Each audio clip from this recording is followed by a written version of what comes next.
Welcome back everyone. আমি Saptaparni from বায়োলাইফ। আশা করি তোমরা সবাই খুব ভালো আছো। তো আজকে আমরা বাংলায় এনসিইআরটি সিরিজের আর একটা নতুন ভিডিও নিয়ে চলে এসেছি। যারা তোমরা ক্লাস 11-এ পড়ছো এবং নিট দিতে চাও তাদের জন্য কিন্তু এই ভিডিওটা খুবই ইউজফুল হতে চলেছে। তো দেখো, আজকের ভিডিওতে আমরা বায়োমলিকিউলস চ্যাপ্টারের এনজাইমস বা উৎসেচকের সম্বন্ধে পড়ব এবং কোথা থেকে পড়ব? এনসিইআরটি থেকে। এনসিইআরটিতে যা লেখা আছে সেটাই আমি তোমাদেরকে বাংলায় ভালোভাবে বুঝিয়ে দেব, কারণ তোমরা সবাই জানো এখন যে টিপিক্যালি এনসিইআরটি থেকেই লাইন তুলে তুলে কিন্তু আমাদের জয়েন্টে নিটে কোয়েশ্চেন হয়। ওকে, সো চলো আর দেরি না করে স্টার্ট করা যাক। দেখো কি বলছে, almost all enzymes are protein. So first of all তোমাদেরকে মনে রাখতে হবে এনজাইমরা protein in nature. Okay, there are some nucleic acids that behave like enzymes. These are called ribozymes. শুধুমাত্র প্রোটিনরাই যে এনজাইমস হয় তাই নয়, তাছাড়া কিছু নিউক্লিক অ্যাসিডও কিন্তু এনজাইমের মতো কাজ করতে পারে, কিছু আরএনএও এনজাইমের মতো কাজ করতে পারে। তাদেরকে আমরা কি বলবো? তাদের আমরা বলবো ribozyme. One can depict an enzyme by a line diagram. An enzyme, like any protein, has a primary structure, that is amino acid sequence of a protein. Okay, so দেখো তোমরা যখন প্রোটিনের স্ট্রাকচার পড়েছো তখন দেখেছো প্রোটিনের 4 রকমের স্ট্রাকচার হয়: প্রাইমারি, সেকেন্ডারি, টারশিয়ারি এবং কোয়াটারনারি। প্রাইমারি স্ট্রাকচার মানে কিছুই না, যেখানে যে প্রোটিন গঠনকারী মূলক অর্থাৎ অ্যামাইনো অ্যাসিডগুলো পরপর একটা চেনের মতো সজ্জিত থাকে তাকে আমরা প্রাইমারি স্ট্রাকচার বলি। তার চেয়ে একটু যখন কমপ্লেক্স হয় সেটা সেকেন্ডারি, তার চেয়ে আরও যখন ফোল্ডিং হয় সেটাকে আমরা বলি টারশিয়ারি স্ট্রাকচার এবং আলটিমেটলি কোয়াটারনারি স্ট্রাকচার আসে। ঠিক আছে, সো টারশিয়ারি স্ট্রাকচার যেটা সেটাই অ্যাকচুয়ালি আমাদের প্রোটিনকে নির্দেশ করে। ওকে, তো দেখো যেহেতু এনজাইমস বা উৎসেচকরাও কিন্তু প্রোটিন, ঠিক আছে, সো এদেরও কিন্তু প্রাইমারি, সেকেন্ডারি, টারশিয়ারি স্ট্রাকচার থাকবেই। দিয়ে কি বলছে, an enzyme like any protein has the secondary as well as tertiary structure. When you look at the tertiary structure, you will notice that the backbone of the protein chain folds upon itself. The chain crisscrosses itself and hence many crevices or pockets are made. One such pocket is known as active site. So তোমরা তো বুঝতেই পারছো যে primary structure মানে যেন একটা পুঁতির মালা মনে করো, ঠিক আছে, যেখানে পুঁতিগুলো হচ্ছে অ্যামাইনো অ্যাসিড। সেই মালাটাকে যদি আরো পেঁচাও তোমরা আলফা হেলিক্স বিটা শিট গঠন করার মতো, তাহলে সেটা হবে সেকেন্ডারি স্ট্রাকচার। সেটাকে আরো আরো আরো ফোল্ডিং করলে তৈরি হয় টারশিয়ারি স্ট্রাকচার। তো যত বেশি তুমি কোনো একটা পুঁতির মালাকে ফোল্ড করবে সেখানে তত বেশি কি দেখা যাবে? সেখানে তত বেশি পকেট বা খাঁজ দেখা যাবে। এরকমই এনজাইমেরও যে টারশিয়ারি স্ট্রাকচার হয় সেখানেও অনেক পকেট বা খাঁজ দেখা যায়। তার মধ্যে একটা পকেট বা খাঁজের নাম হচ্ছে অ্যাক্টিভ সাইট। এবং এটা কেন ইম্পর্টেন্ট? কারণ এই অ্যাক্টিভ সাইটে এসে কিন্তু সাবস্ট্রেট বাইন্ড করে, যে সাবস্ট্রেট এনজাইমের সাহায্যে পরবর্তীকালে প্রোডাক্টে কনভার্ট হবে। তো কি বলছে দেখো, an active site of an enzyme is a crevice or pocket into which the substrate fits. তার মানে অ্যাক্টিভ সাইটে গিয়ে সাবস্ট্রেট ফিট করবে। Thus, enzymes through their active site catalyze the reaction at a high rate. তো তোমাদের দুটো জিনিস মনে রাখতে হবে, আমাদের উৎসেচক বা এনজাইমের যে অ্যাক্টিভ সাইট থাকে তাতে গিয়ে সাবস্ট্রেট বাইন্ড করে। সাবস্ট্রেট বাইন্ড করলে সাবস্ট্রেট থেকে এনজাইমের সাহায্যে প্রোডাক্ট তৈরি হবে। দেখো, সাবস্ট্রেট থেকে এমনিও প্রোডাক্ট তৈরি হতে পারতো, বাট সেটা কিন্তু অনেক ধীর গতিতে হতো, কিন্তু এনজাইমের সাহায্য নিলে সেটা কিন্তু একটা হায়ার রেট হবে, অনেক দ্রুত গতিতে হবে। ধরো সেকেন্ডে যদি 100টা সাবস্ট্রেট ভেঙে প্রোডাক্ট তৈরি হতে পারতো এনজাইম ছাড়া, তাহলে এনজাইম সমেত কিন্তু সেকেন্ডে হয়তো 600,000টা সাবস্ট্রেট ভেঙে প্রোডাক্ট তৈরি হতে পারছে। তার মানে কি রেটটা হাই হয়ে যাচ্ছে। সো এনজাইমের মেন কাজ হচ্ছে যে কোনো কেমিক্যাল রিয়াকশনের রেটকে বাড়িয়ে দেওয়া, লাইক অনুঘটকও যেমন যে কোনো কেমিক্যাল রিয়াকশনের রেট বাড়িয়ে দেয়, তেমন এনজাইম বা উৎসেচকও কিন্তু যে কোনো আমাদের বডির কেমিক্যাল রিয়াকশনের রেটটাকে হাই করে দেয়। Okay, enzyme catalyst differ from inorganic catalyst. এবার তোমাকে বলছে যে আমাদের যে ইনঅর্গানিক ক্যাটালিস্ট বা আমাদের যে অনুঘটক রয়েছে তার সাথে উৎসেচকের পার্থক্য কি? তো অনেক রকম ওয়েতে পার্থক্য আছে, but one of the major difference needs mention. Inorganic catalysts work efficiently at high temperature and high pressure while enzymes get damaged at high temperature. So normal অনুঘটকের সাথে উৎসেচকের পার্থক্য হচ্ছে যে নর্মাল অনুঘটক কিন্তু হাই প্রেসার এবং হাই টেম্পারেচারে কাজ করতে পারে, বাট উৎসেচক কিন্তু হাই টেম্পারেচারে ড্যামেজ হয়ে যায়, ঠিক আছে। বাট এমন কিছু কিছু উৎসেচকও রয়েছে যারা এই 40 ডিগ্রি বা তার বেশি উচ্চতায় ড্যামেজ হয় না, বরং পারফেক্টলি কাজ করতে পারে। সেগুলো কি ধরনের উৎসেচক? সেগুলো হচ্ছে ধরো যেই সমস্ত উৎসেচক, যেই সমস্ত ব্যাকটেরিয়া ধরো গরম জায়গায় থাকে, ধরো থার্মাল ভেন্টে রয়েছে, ঠিক আছে, উষ্ণ প্রস্রবণে রয়েছে, সো সেই সমস্ত উৎসেচক তো অলরেডি হাই টেম্পারেচারে কাজ করতেই অভ্যস্ত। সো সেগুলোকে যখন আমরা এক্সট্র্যাক্ট করব সেই ব্যাকটেরিয়ার বডির বাইরে, তখনও কিন্তু তারা উচ্চ তাপমাত্রায় কাজ করতে পারবে এবং নষ্ট হবে না। ওকে, তো দেখো সেটাই বলেছে। However, enzymes isolated from organisms who normally live under extremely high temperature, for example hot vents মানে উষ্ণ প্রস্রবণ and sulfur spring, ঠিক আছে, are stable and retain their catalytic power even at high temperature like 80 to 90 degrees Celsius. This thermal stability is thus an important quality of such enzymes isolated from the thermophilic organism. খুব সুন্দর একটা example রয়েছে যে thermos অ্যাকুয়াটিকাস নামক এক ধরনের bacteria রয়েছে যারা উষ্ণ প্রস্রবণে যাদেরকে পাওয়া যায়। এই থার্মাস অ্যাকুয়াটিকাস ব্যাকটেরিয়ার মধ্যে যে ডিএনএ পলিমারেজ রয়েছে, যেটাকে আমরা ট্যাক পলিমারেজ বলি, সেটা কিন্তু খুবই উচ্চ উষ্ণতায় 90 ডিগ্রির বেশি উষ্ণতাতেও কাজ করতে পারে, এবং তার এই ক্ষমতার জন্যই কিন্তু ওই উৎসেচক ট্যাক পলিমারেজকে আমরা পলিমারেজ চেন রিয়াকশন বা পিসিআর রিয়াকশনে কিন্তু ইউজ করতে পারি, ঠিক আছে, কারণ ওটা কিন্তু বডির বাইরেও, ওই ব্যাকটেরিয়ার বডির বাইরেও অত উচ্চ তাপমাত্রায় কাজ করতে পারে, কারণ ও তো অলরেডি আগে থেকেই করতে পারতো, তাই ও উচ্চ তাপমাত্রায় নষ্ট হয়ে যায় না। এই জন্যই ওই এনজাইম ট্যাক পলিমারেজ এনজাইমকে কিন্তু আমরা পিসিআর রিয়াকশনে ইউজ করতে পারি। খুব একটা ভালো এক্সাম্পল এটার। ওকে, তো এবারে যাচ্ছি দেখো কেমিক্যাল রিয়াকশন। তো এখানে ফিজিক্যাল অ্যান্ড কেমিক্যাল রিয়াকশনের মধ্যে পার্থক্য বলা হচ্ছে। ফিজিক্যাল রিয়াকশন দুরকম হতে পারে, এখানে এনসিআরটি ওয়াইজ যা বলা রয়েছে তোমাদের, যে কি বলছে, chemical compound undergo 2 types of changes. A physical change that refers to change in shape without breaking the bond, which is a physical process. Another physical process is change in state of matter. For example, when ice melts into water or water becomes vapor, these are also physical process. So physical process either তোমার change in shape হতে পারে কোনো রকম bond breaking না হয়ে, অথবা change in state হতে পারে, তোমার কঠিন থেকে তরল, তরল থেকে গ্যাসীয়, ঠিক আছে, এগুলো হতে পারে। এগুলো হলে তাকে আমরা ফিজিক্যাল প্রসেস বলবো। বাট যখনই বন্ড ব্রেকিং হবে, ঠিক আছে, তখনই বা নতুন বন্ড ফরমেশনের ব্যাপার থাকে, তখনই কিন্তু আমরা তাকে কেমিক্যাল রিয়াকশন, রাসায়নিক বিক্রিয়া বলি। যেমন এখানে একটা এক্সাম্পল দিয়েছে, দেখো তোমরা সবাই এগুলো জানো, barium hydroxide plus H2SO4, barium sulphate plus জল। এখানে কি বন্ড ব্রেকিং হয়ে নতুন বন্ড ফর্ম করেছে, ঠিক আছে, এবং নতুন নতুন কেমিক্যাল কম্পাউন্ড তৈরি হচ্ছে, সো এটা একটা কেমিক্যাল রিয়াকশন। সেই রকমই যদি একটা অর্গানিক কেমিক্যাল রিয়াকশনের উদাহরণ বলা হয়, তাহলে কি বলা যেতে পারে, hydrolysis of starch into glucose. তোমরা জানো স্টার্চ হচ্ছে গ্লুকোজের একটা পলিমার বলা যায়, ঠিক আছে। সো স্টার্চকে যদি আমরা জল দিয়ে হাইড্রোলাইসিস করি, তাহলে তার থেকে আমরা গ্লুকোজ পাবো। এটা কিন্তু এক ধরনের অর্গানিক কেমিক্যাল রিয়াকশন, ঠিক আছে। এইবার একটা ইম্পর্টেন্ট কনসেপ্ট আসছি, রেট। যে কোনো কেমিক্যাল রিয়াকশনের রেট আমরা কাকে বলবো, কেমিক্যাল বা ফিজিক্যাল যে কোনো ধরনের রিয়াকশনেরই।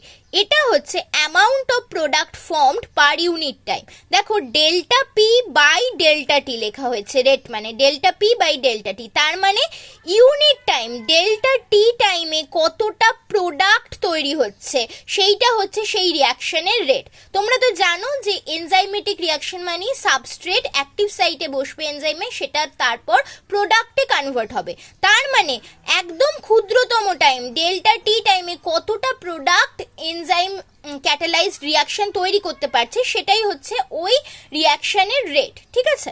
So rate can also be called velocity if the direction is specified. আমরা জানি rates of physical and chemical process are influenced by temperature. So temperature কিন্তু যে কোনো রিয়াকশনের রেটকে খুব কি বলবো, খুব ইনফ্লুয়েন্স করে।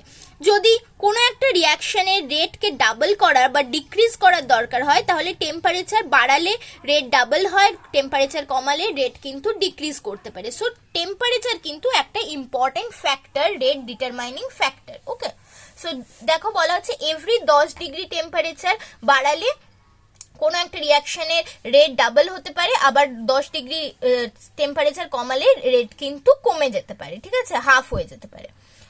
So catalyzed reaction proceed at rates vastly higher than that of uncatalyzed one. This one is the most important line. যে যেই সমস্ত বিক্রিয়া আমরা ক্যাটালিস্ট ইউজ করি, অনুঘটক ইউজ করি, সেই সব বিক্রিয়ার রেট অনেক বেশি হয় দেন যেসব বিক্রিয়া আমরা অনুঘটক ইউজ করি না।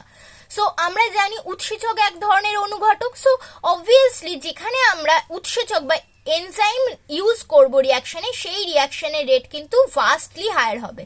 সো কি বলা আছে, when enzyme catalyzed reaction are observed the rate would be vastly higher than the same but uncatalyzed reaction. ওকে, একটা এক্সাম্পল দিয়ে বলা আছে, দেখো এখানে একটা এক্সাম্পল দিয়েছে যে কার্বন ডাইঅক্সাইড প্লাস ওয়াটারের রিয়াকশন হচ্ছে, হয়ে কার্বনিক অ্যাসিড তৈরি হচ্ছে।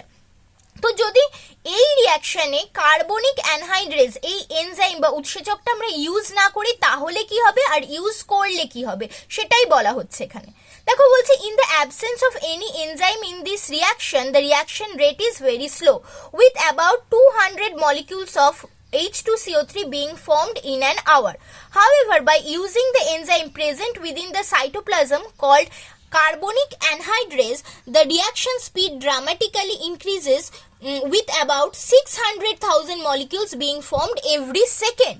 The enzyme has accelerated the rate by about 10 million times. The power of enzyme is incredible indeed. So, যদি এই রিয়াকশনে আমরা কার্বনিক অ্যানহাইড্রেজ এই উৎসেচকটা ইউজ না করি তাহলে কিন্তু কি বলছে যে 1 ঘন্টায় 200টা মলিকিউল অফ H2CO3 তৈরি হতে পারতো।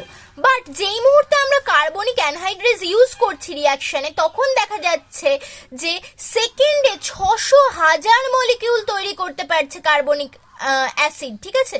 সো তার মানে প্রায় 10 মিলিয়ন টাইম, 1 মিলিয়ন মানে 10 লক্ষ, তার মানে 100 লক্ষ টাইম কিন্তু রিয়াকশনের রেটকে বাড়িয়ে দিচ্ছে কার্বনিক অ্যানহাইড্রেজ। সো বোঝাই যাচ্ছে এনজাইম কিভাবে কোনো একটা রিয়াকশনের রেটকে প্রচুর পরিমাণে হাই করে দিতে পারে। ওকে, so there are 1000 types of enzymes each catalyzing a unique chemical or metabolic reaction. So obviously এই মহাবিশ্বে প্রচুর পরিমাণের এনজাইম রয়েছে যারা এক একটা স্পেসিফিক রিয়াকশনের জন্যই কাজ করে, ঠিক আছে। প্রত্যেকটা এনজাইমের অ্যাক্টিভ সাইটের জন্য স্পেসিফিক সাবস্ট্রেট রয়েছে। ওকে, তো এরকমই কোনো একটা ধরো মাল্টি স্টেপ কেমিক্যাল রিয়াকশন রয়েছে, অর্থাৎ যে কেমিক্যাল রিয়াকশনে অনেকগুলো স্টেপ রয়েছে। যেমন এখানে একটা উদাহরণ দেওয়া হয়েছে গ্লুকোজ থেকে পাইরুভিক অ্যাসিড, ঠিক আছে।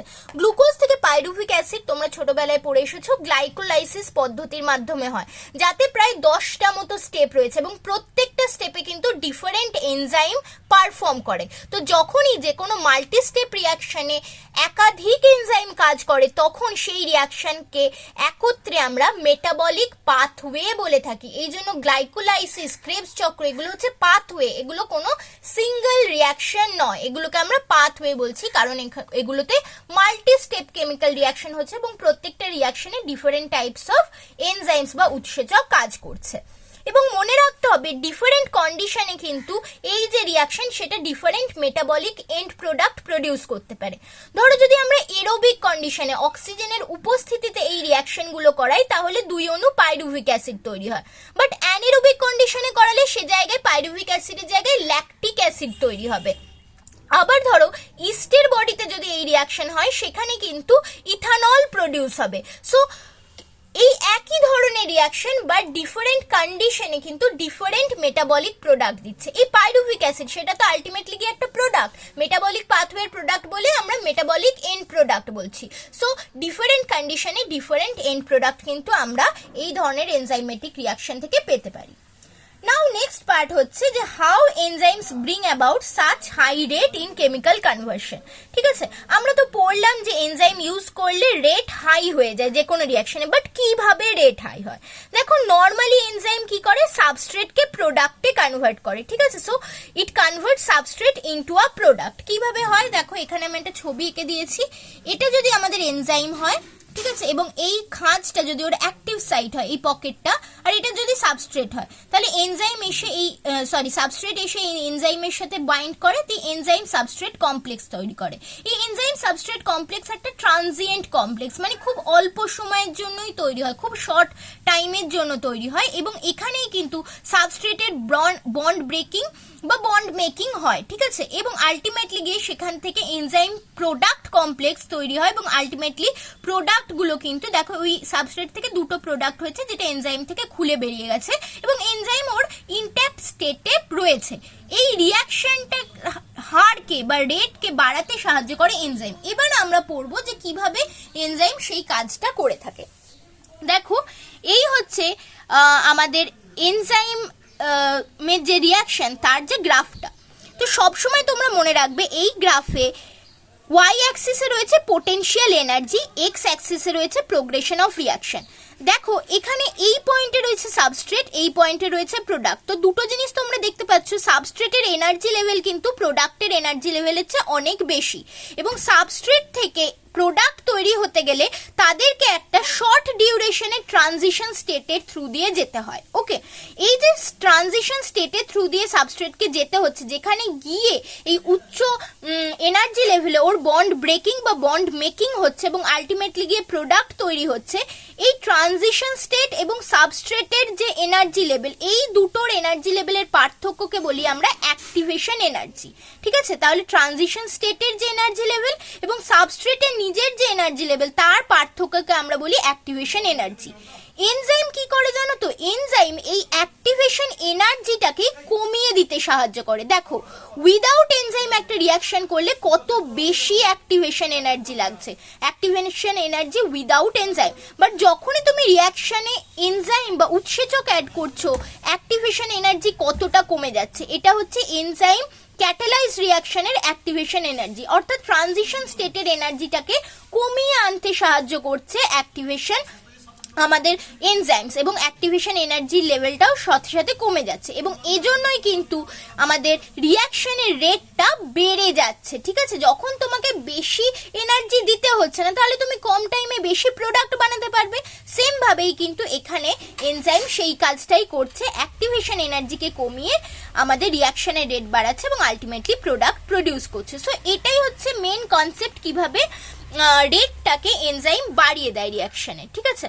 সো এখানে দেখো যেটা আমি বললাম সেটাই তোমাদের এখানে লেখা আছে, যে প্রথমে ইএস কমপ্লেক্স ফর্ম করবে, যেটা একটা ট্রানজিয়েন্ট ফেনোমেনন, ঠিক আছে, বা এটা একটা ট্রানজিয়েন্ট স্টেট স্ট্রাকচার ফর্ম করবে বলা যেতে পারে, ঠিক আছে। অর্থাৎ খুব অল্প সময়ের জন্য এনজাইম সাবস্ট্রেট কমপ্লেক্স তৈরি হয়, তারপরে সেখান থেকে প্রোডাক্ট ফর্ম হয়, এবং এই এনজাইম সাবস্ট্রেট থেকে প্রোডাক্ট ফর্মেশনের মাঝখানে একে অনেকগুলো অল্টারনেটিভ সাবস্ট্রেট স্টেটের মধ্যে দিয়ে কিন্তু যেতে হয়। বাট একটা জিনিস সবসময় মনে রাখতে হবে, যে প্রোডাক্টের যে এনার্জি লেভেল সেটা সবসময় সাবস্ট্রেটের চেয়ে কম, অর্থাৎ এটা একটা এক্সোথার্মিক বা তাপমুচি রিয়াকশন, এবং এই যে S has to go through much higher energy state or transition state, substrate থেকে ট্রানজিশন স্টেটে ওকে যেতে হবে, এবং সেই যে ডিফারেন্সটা সেটাকে আমরা বলছি অ্যাক্টিভেশন এনার্জি।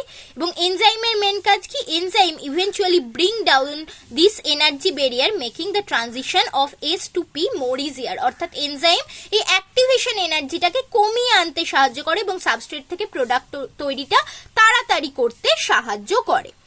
এবং নেচার অফ এনজাইম অ্যাকশন, দেখো এখানে যেটা আমি এতক্ষণ ধরে বললাম সেটাই দেওয়া আছে, যে এনজাইম সাবস্ট্রেটের সাথে বাইন্ড করে এনজাইম সাবস্ট্রেট কমপ্লেক্স ফর্ম করে, যেটা একটা বোথ ওয়ে রিয়াকশন। তারপর সেখান থেকে বন্ড ব্রেকিং বা বন্ড মেকিং হয়ে এনজাইম প্রোডাক্ট কমপ্লেক্স তৈরি হয়। এগুলো প্রত্যেকটাই কিন্তু ট্রানজিশন স্টেটের সময় হচ্ছে, অর্থাৎ খুব শর্ট টাইম ডিউরেশনে হয়, এবং আলটিমেটলি এনজাইম থেকে প্রোডাক্ট বেরিয়ে যায় এবং এনজাইম আগের মতোই থেকে যায়, ঠিক আছে। সো দেখো চারটে পাথওয়ে থ্রু দিয়ে হচ্ছে, পাথওয়ে বলবো না, চারটে স্টেপ রয়েছে এই প্রসেসটায়। First, the substrate binds to the active site of the enzyme fitting into its active site, ঠিক আছে। সো প্রথমে সাবস্ট্রেট এনজাইমের অ্যাক্টিভ সাইটে বাইন্ড করে, দেন এই বাইন্ডিং হলে কি হয়, এনজাইম ওর নিজের স্ট্রাকচারটাকে অল্টারনেট করে, 3 ডাইমেনশনাল কনফরমেশনাল চেঞ্জ হয় স্ট্রাকচারের, এনজাইমের স্ট্রাকচারে। কেন হয়? যাতে সেটা আরো ভালোভাবে বাইন্ড করতে পারে সাবস্ট্রেটের সাথে। তারপরে কি হয় দেখো, the active site of the enzyme now in close proximity of the substrate breaks the chemical bond of the substrate and the new enzyme product complex is form.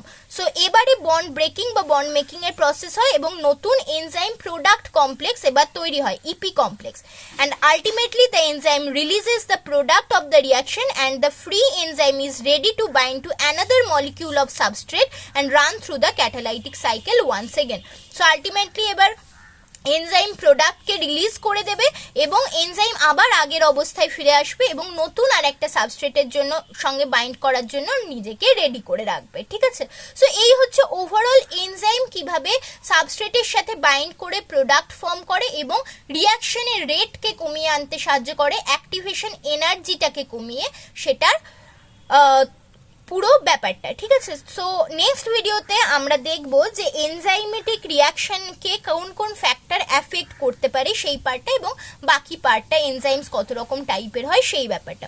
তো আশা করি আজকের ভিডিও তোমাদের ভালো লেগেছে। ভিডিও ভালো লাগলে অবশ্যই লাইক, শেয়ার এবং সাবস্ক্রাইব করতে ভুলো না, এবং এরকম আরও ভিডিও পেতে নিচে অবশ্যই কমেন্টে লিখে জানাও। তোমরা কমেন্ট না করলে কিন্তু আমি ভিডিও আনবো না, কারণ আমি এত কষ্ট করে ভিডিও বানাচ্ছি বাট রিচ পাচ্ছি না আমি, তোমরা শেয়ারও করো না, কমেন্টও করো না, লাইকও করো না।